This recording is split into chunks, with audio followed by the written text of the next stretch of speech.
Hey everybody, thanks for watching the Arkansas Gun Guy. So today, a video I've wanted to make for a long time.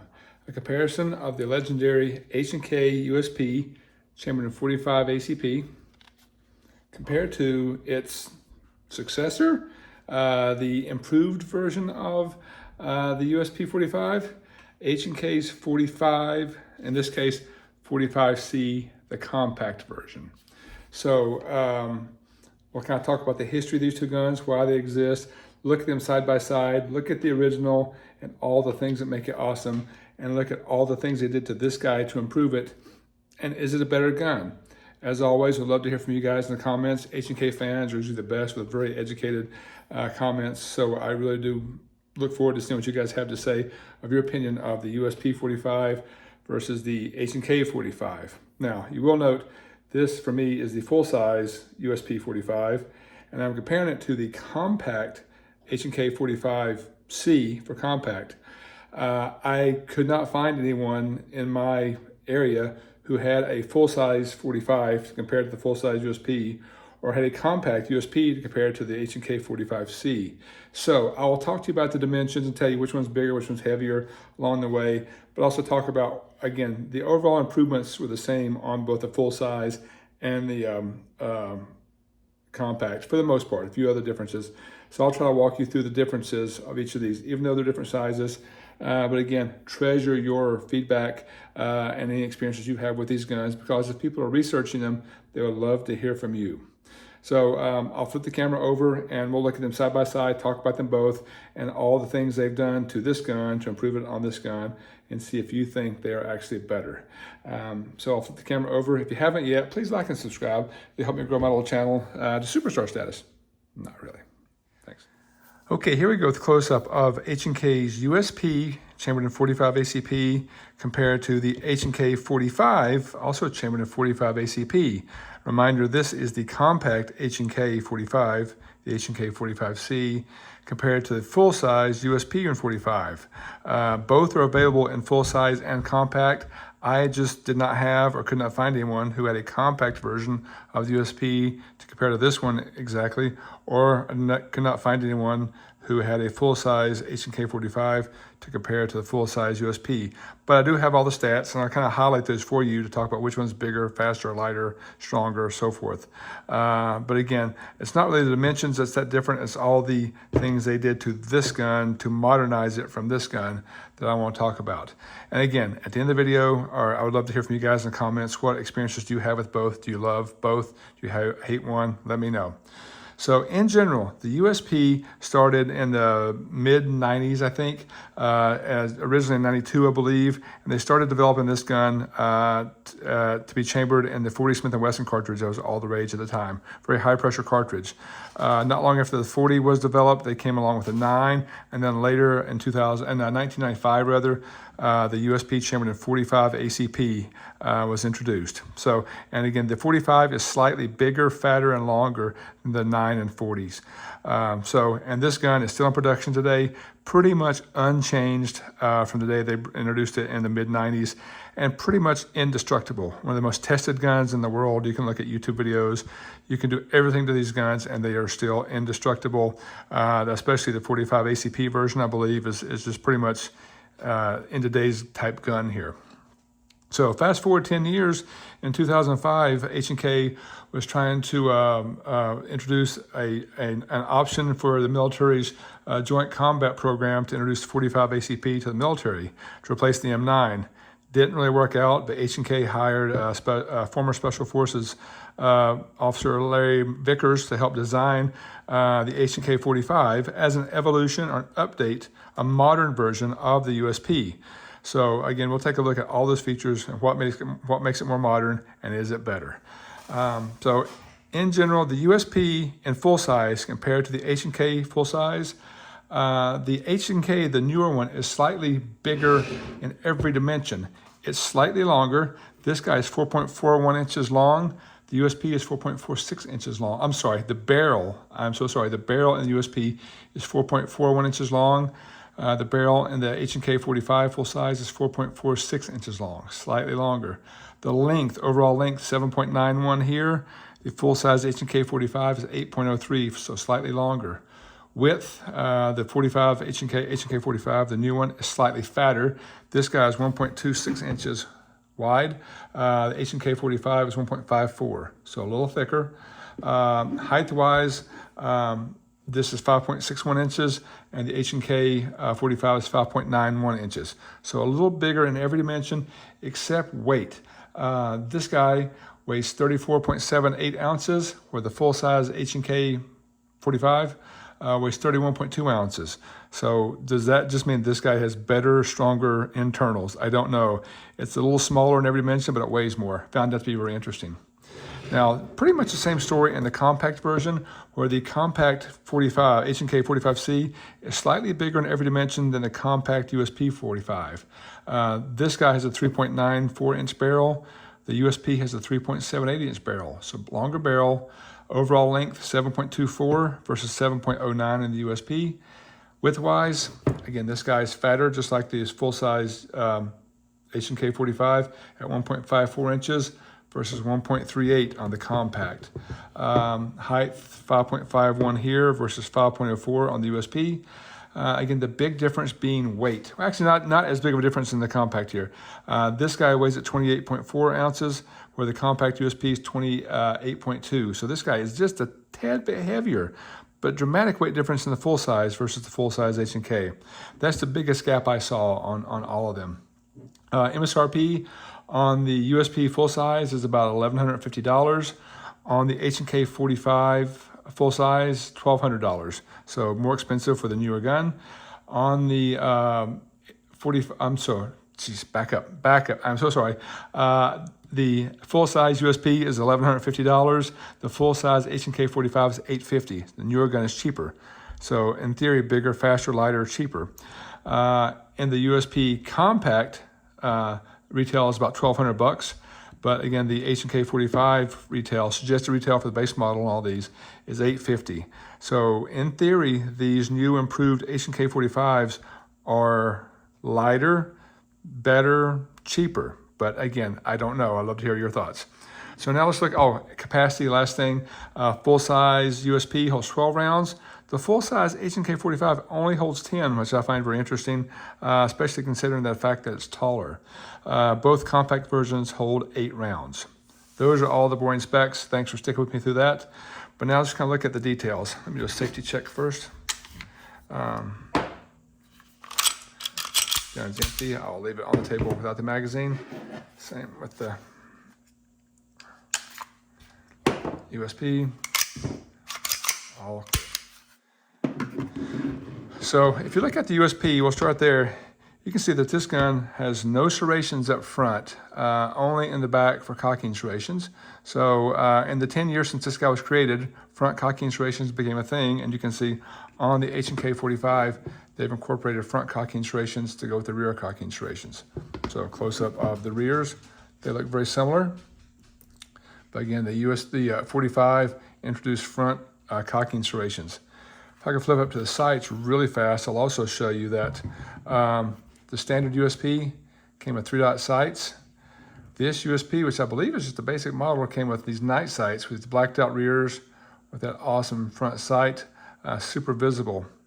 Now, another interesting thing while we're on top of the guns, you'll see the USPs have the rear sight notched in here, not all the way to the back, and the front sight there. They really tried to extend the sight radius on the H&K 45 and 45C. You can see the rear sights are pulled all the way to the back, and maybe a little more a slight bit more forward on this guy.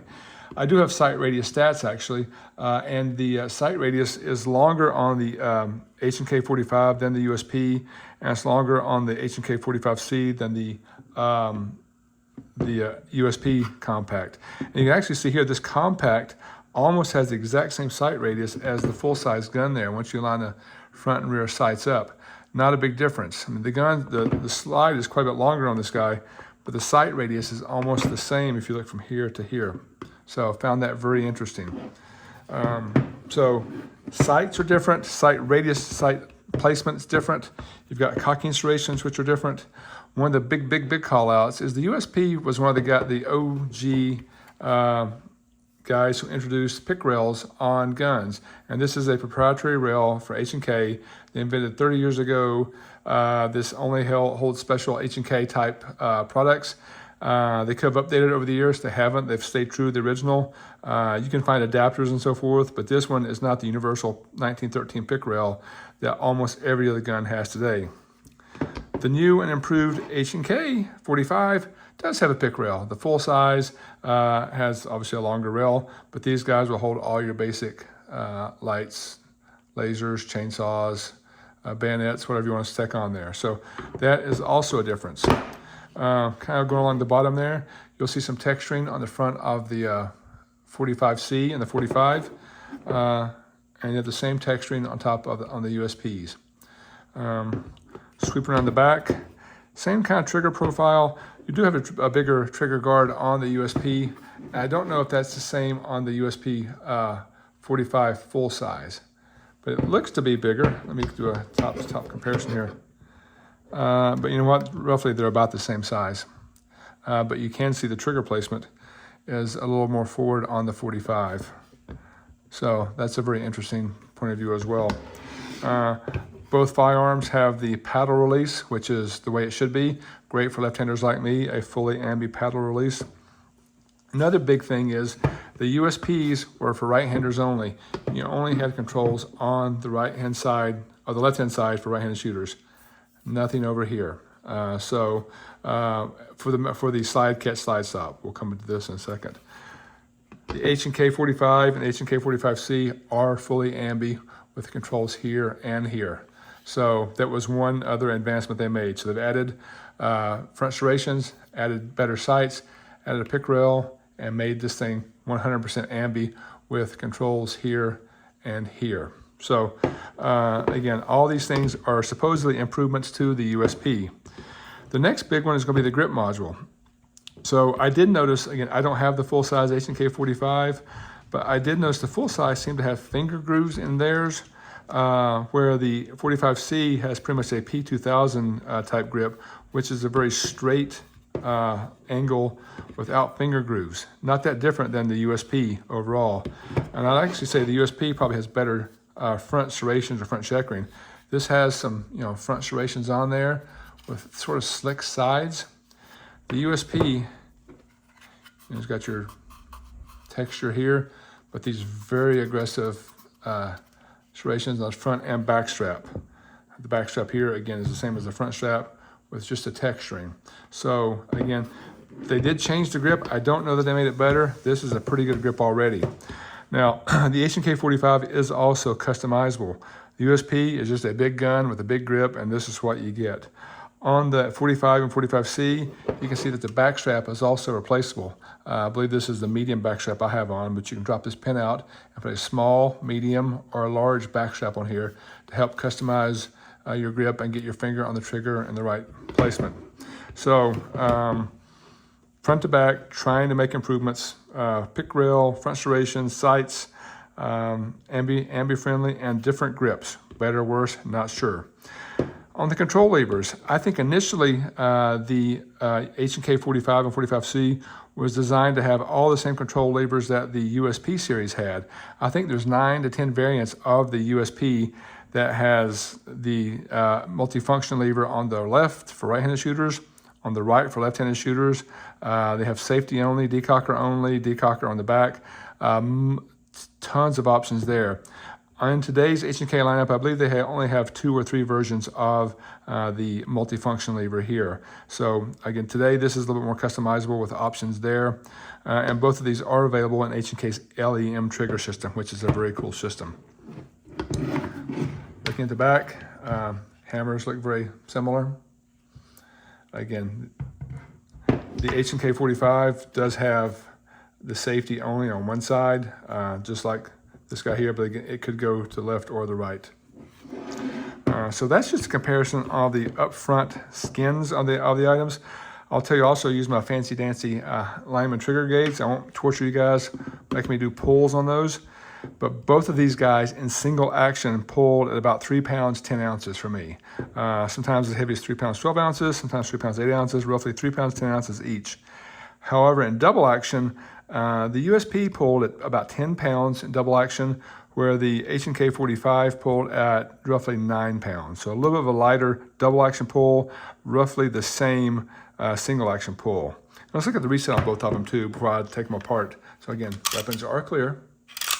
You can see that the in single action, a little bit of take up, and then a clean break. With the reset, right there. Tactile, you can, and boom, there it is. So, not a short reset, but it's actually really nice. Small bit of take up, and then boom, there you go. I wish my VP9 had this trigger. I wish my P30 had this trigger. If you look at the USP trigger, not that different. Single action, a little bit of take up there, maybe a little bit more take up. Hit the wall though, and bang. Look at the reset. Small bit of take up, and bang. I'll tell you, the triggers feel almost identical. And shootability, they're both actually extremely accurate. Even with the slightly longer sight radius and barrel here, I shoot them both equally well. So the triggers are great in both of these. Again, not to rag on my P30, I don't enjoy the trigger on that one as much as I do these two guys. They both have awesome triggers. So now I'll kind of take them apart and look at the insides, because the recoil reduction system in the full size is different than the others for sure. So to take them apart, you have to obviously have an empty magazine, empty chamber, pull the slide back so that this notch is over this thing here, and you're gonna push this button through and pull the slide stop out. So let me cock it first, take the pressure off the slide, pop this up here. Sometimes this isn't easy. Let me get a punch to punch that other side through. If I don't get it this time, oh, I got it. You can see it pops out there.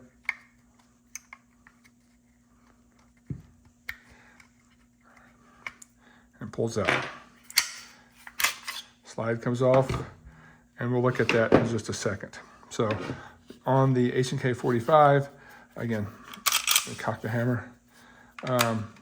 Same thing, you pull back to here, push through, same button. Again, this comes out. And there's the internals. So let's look at the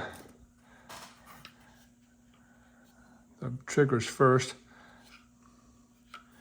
See, roughly not all that different on the inside.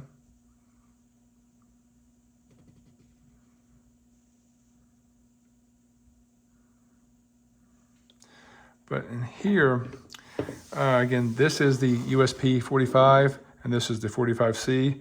I will tell you that the full size 45 does not have this massive recoil reduction system. It's got something very similar to this with this floating rubber gasket on there. So this recoil reduction system is absolutely something to behold. Multi-spring system, just that thing is super beefy, made to withstand the test of everything. And again, the 45, HK45 does not have this. Its recoil reduction system, sorry for the noise, looks more like this. So, and again, also on the compact version of the USP 45, it has a similar recoil reduction system to this one.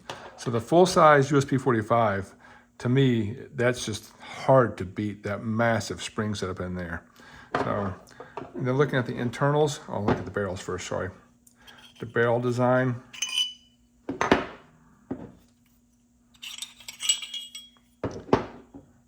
Again, this is the HK45 and 45C. This is the USP 45. You can see the design slightly different back here on the locking in the back. Longer feed ramp here. I'm not sure if that's different on the full size as well. And the other big call out, the HK45s all have this O-ring gasket up here for improved reliability. So again, not sure if that's really accurate or not. I've been pretty accurate with it already, but that is something they took from the USP Target pistol series, which I just forgot the name of. So again, so the HK45 and 45C do have that O-ring up top to help barrel lock up and supposedly help more with accuracy. The only other call out I'll make as I put these back together is that the HK45 is made in the United States at the Georgia factory, where the USP is still made in Germany, for what that's worth. Love having American jobs, making fantastic guns from Germany and German engineering, but they are US made, while the USP is still made in Germany at the factories there. So that's just a kind of a side-by-side comparison of two of the most celebrated guns in H&K's lineup, the legendary USP and its successor, let's call it its grandson, the HK45. I would love to hear from you guys. Do you have experience with both guns? Do you like one more than the other? Please sound off in the comments. And as always, thank you so much for watching the Arkansas Gun Guy.